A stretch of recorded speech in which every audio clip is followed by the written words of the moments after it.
রাবড়ি চিংড়ি পুরো রেডি, এত সুন্দর গন্ধ বেরিয়েছে কি বলবো।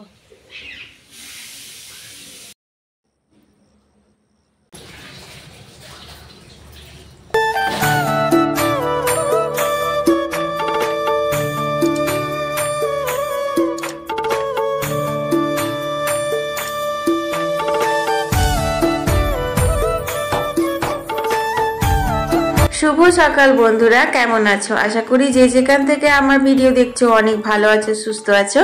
আমি অর্পিতা, তোমাদের অর্পিতা, আবার একটা নতুন ভিডিও নিয়ে হাজির হয়ে গেছি। এখন বাজে সকাল 6:30, এখন থেকে ব্লগটা শুরু করে দিলাম। তো বন্ধুরা, বুবলা স্নান টান করে স্কুলের জন্য রেডি হয়ে গেছে। আর আজকে বুবলার ব্রেকফাস্টে হচ্ছে বেগুন পোড়া রুটি। আজকে জানো তো প্রথম দিন বেগুন পোড়া বানালাম, মানে শীতে আর কি। এরপর তো বেগুন পোড়া চলতেই থাকবে, আর বেগুন পোড়া খেতেও বেশ ভালো লাগে, তাই না? তো দেখো এখন বুবলা স্কুলের জন্য বেরিয়ে যাচ্ছে। এখন বাজে হচ্ছে 6:45 মতো। তো বুবলা বাবা দুধ নিয়ে চলে এসেছে আর ওকে একটুখানি এগিয়ে দিচ্ছে। আয় দেখো তো, আয় দেখো তো। Good morning, good morning.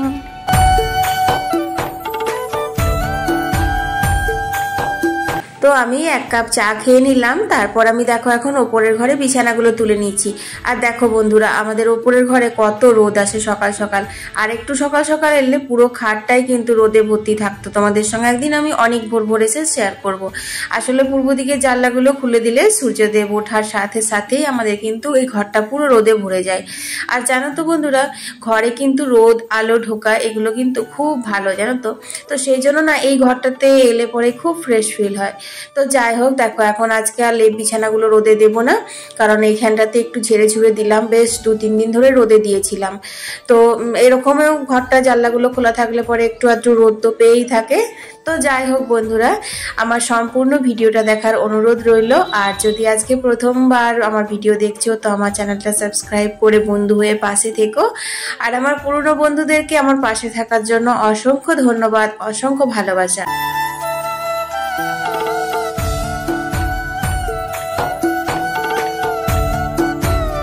ওপরের ঘরে বিছানা তুলে ঘরগুলো একবারে ঝাড় দিয়ে নিয়েছি। ঘরগুলো এখন মুছবো না, বরে স্নান করার আগে ঘরটা মুছে তারপর স্নান করে নিই। আর এখন দেখো আমি নিচে ঘরগুলো সব ঝাড় দিয়ে নিলাম।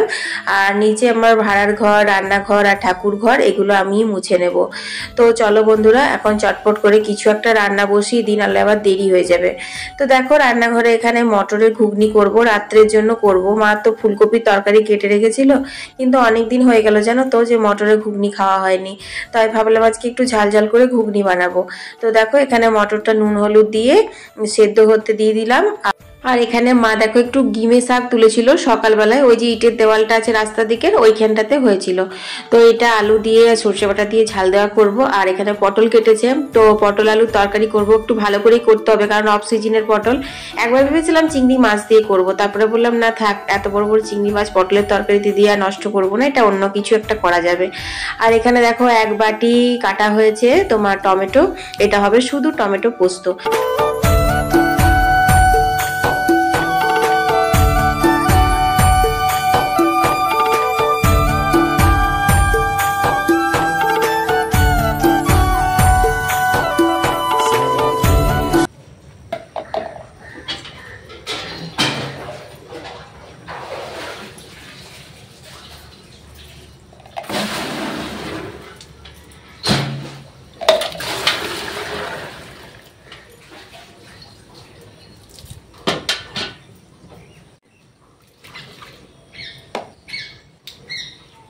তো বন্ধুরা এখন আমি মাছগুলো বেছে নিচ্ছি। তো দেখতেই পাচ্ছ শুধু মাথাগুলো বাদ দেবো, আর পাগুলো না খুব মোটা মোটা। তো একবার ভাবলাম পাগুলো বাদ দেবো না, তারপরে ভাবলাম না পাগুলো ছাড়িয়ে দিই।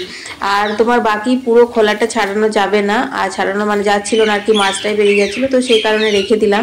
অনেকক্ষণ ধরে চেষ্টা করছিলাম জানো তো যে লেজের দিকটা একটু ছাড়ানো যদি যায়, কারণ বুবলা না একদম মানে খোলা থাকলে পরে সেই মাছটা খেতেই পারে না। তো কোনো রকম করে 2-3টে আমি ওরকমভাবে ছাড়িয়েছিলাম, আর বাকি তোমার মাথা আর পা বাদ দিয়ে এরকম কেটে ধুয়ে রেখেছিলাম। যাই হোক আমার মাছগুলো বাছা হয়ে গেছে, এখন ভালো করে ধুয়ে নেবো। আর এই যে চিংড়ি মাছের খোসা মাথা খোলাগুলো থাকলো, এগুলো না বিড়ালগুলো খাবে। একটা দেখলেই মানে মাটা এসে পরে নিয়ে গেল কয়েকটা, এবার বাচ্চাগুলো আসবে তারপর কিন্তু এগুলো খাবে।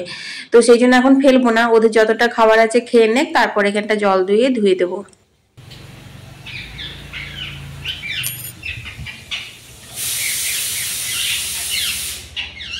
হলো তো চলো, মটরটা সেদ্ধ হয়ে গেছে মনে হয়, অফ করে দিলাম। কি হলো মিঠু?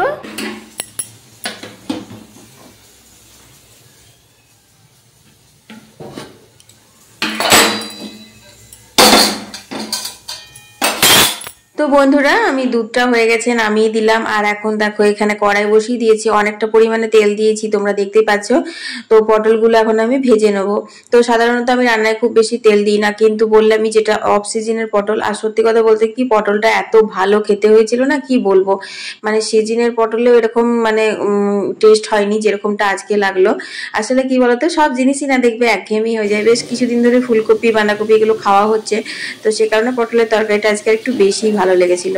যাই হোক, 1 চিমটে হলুদ দিয়েছিলাম যাতে না তেলটা ছিটায়, আর তারপর নুন দিয়ে আর এখন আমি পটলগুলো ভাজতে বসিয়ে দিলাম। আর এদিকে ভাতের জলটা গরম হয়ে গেছে, তো ভাতের চালটাও ফেলে দিয়ে একটু হাতা দিয়ে দিলাম।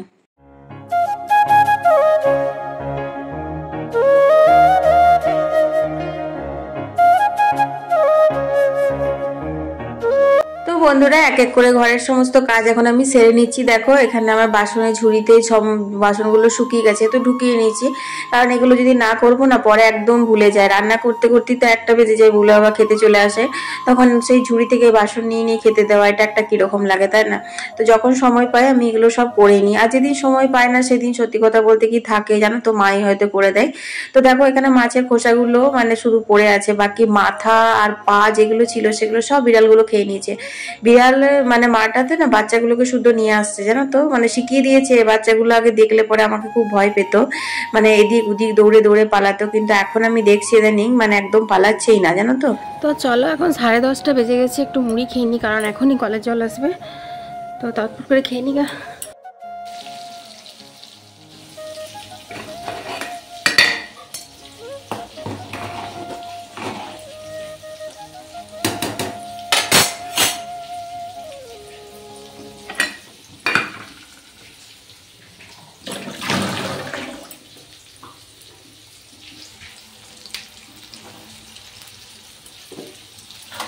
তো পটলগুলো ভাজা হতে হতেই আমি চটপট করে মুড়িটা খেয়ে নিয়েছিলাম এক ফাঁকে। আর দেখো এখন পটল ভাজা হয়ে গেছে, তারপর আমি কিন্তু তেলটা তুলে রেখে দিয়েছি কড়াই থেকে, কারণ অনেকটাই তেল দিয়ে ফেলেছিলাম।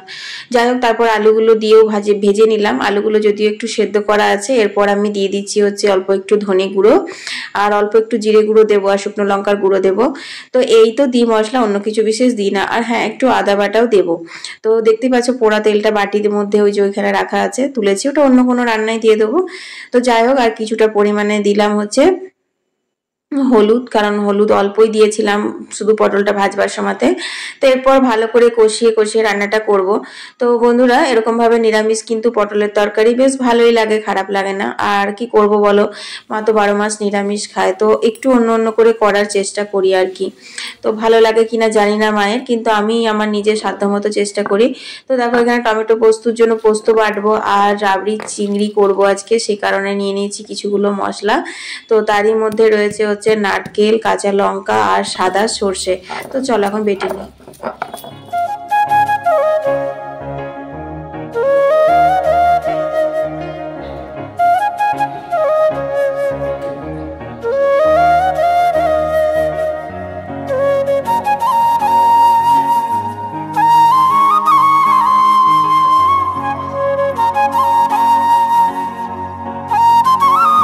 বাটাবাটির কাজ কমপ্লিট, আর পাইপটাও লাগিয়ে দিলাম ড্রামে। এখন জল ভরতে সময় লাগবে। তো চলো এবার মাখামাখির পর্ব। হ্যাঁ, চিংড়ি মাছটার মধ্যে নুন হলুদ দিয়ে দিলাম, আর দিয়ে দিলাম হচ্ছে নারকোল বাটাটা। নারকোল বাটাতেই স্বাদটা মানে ফিরিয়ে নিয়ে আসে। আর দিয়ে দিলাম হচ্ছে কাঁচা লঙ্কা, সাদা সর্ষে বাটাটা, তো সর্ষের তেল দিয়ে দিলাম, কাঁচা সর্ষের তেল।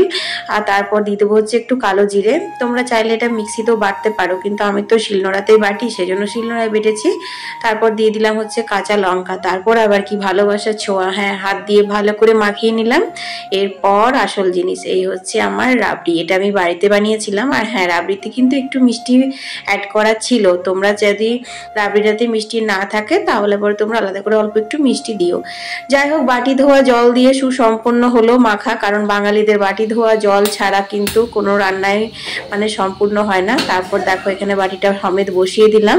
বাস কিছুক্ষণ লাগবে, কিছুক্ষণ বলতে মোটামুটি মিনিট 5 আঁচে একদম মিডিয়াম আঁচে ফুটিয়ে নিলেই কিন্তু রেডি হয়ে যাবে আমাদের রাবড়ি চিংড়ি। আর একটা কথা বলে রাখি, এই মাছটা কিন্তু খেতে অপূর্ব স্বাদ হয়েছিল। শুধু সাদা ভাত না, পোলাও টোলাও দিয়েও যদি খাও তাহলেও কিন্তু দারুণ লাগবে খেতে।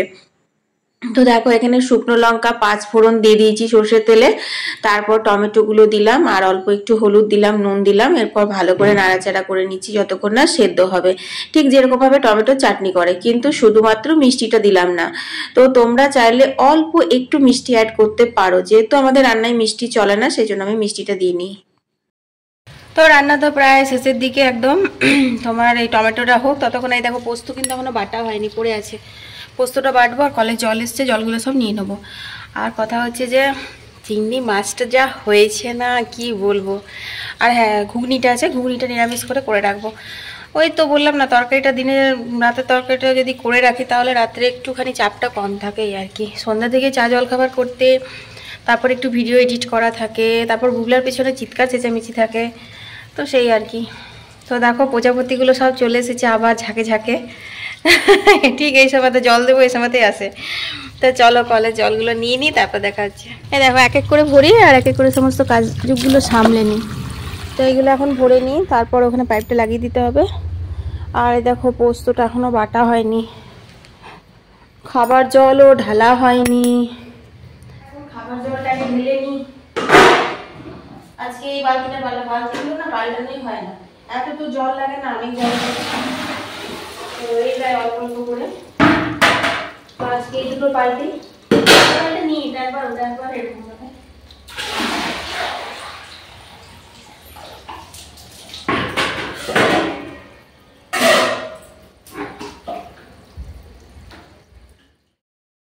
তো বন্ধুরা তোমাদেরকে তো বলেছিলাম যে আগে আমাদের এখানে জলের খুব কষ্ট ছিল, তো সেই জন্য না অনেক বালতিতে করে করে আমরা জল ভরে রাখতাম। তো এখন তো আর জলের কষ্ট নেই, কিন্তু ওই যে বলে না স্বভাবটা রয়ে যায়, তো আমাদের না স্বভাবগুলো ওরকম রয়ে গেছে। 4-5 বালতি করে করে জল আমাদের স্টোর করে রাখাই থাকে, কোনোদিন যদি না আসে এই ভেবে আর কি। তো যাই হোক, এই 4-5 বছর হলো কলটা হয়েছে, তো একদমই মানে এরকম হয় না যে জল আসেনি বা জলের অভাব হয়েছে, কিন্তু তবুও আমরা রাখি, ওই যে আমাদের স্বভাব হয়ে গেছে। আর মাঝের মধ্যে ওই একটা কাজ বাড়ে, বালতিগুলো পাল্টে পাল্টে নিতে হয়। তোমাদের তো বললামই খুব বেশি একটা খাবার জল লাগে না, কিন্তু তোমার মানে এই বালতিটা একদিন ঢাললাম, ওটা একদিন ঢাললাম, এইভাবে আর কি নিতে হয়। আর এখনো দেখো পোস্তটা কিন্তু বাটা হয়নি গো, এই কলের জল নিতে নিতে এক ফাঁকে আমাকে পোস্তটাও বেটে নিতে হবে, কারণ টমেটোটা তো হতে বেশিক্ষণ লাগবে না। কে ভেবেছিলাম একটা গোলাপ ফুল লাগাবো মাথাতে, কিন্তু তুলতে এত মায়া লাগছে কি বলবো। ফুলগুলো এত সুন্দর, একদম পুরো রেড রেড হয়েছে, আর এই শীতে না অনেক বড় বড় ফোটে, সে কারণে তুলে আর মাথায় লাগাতে ভালো লাগলো না। এমনিতেই বৃহস্পতিবার তুলে একটা মা লক্ষ্মীকে দিয়েছিলাম, আর এখন আর তুললাম না। আর আজকে হচ্ছে প্রচণ্ড মাথা যন্ত্রণা করছে, এত মাথা যন্ত্রণা করছে যে কি বলবো। মনে হচ্ছে এই তালু এইখানটা এরকমভাবে টিপে আর বসে থাকি।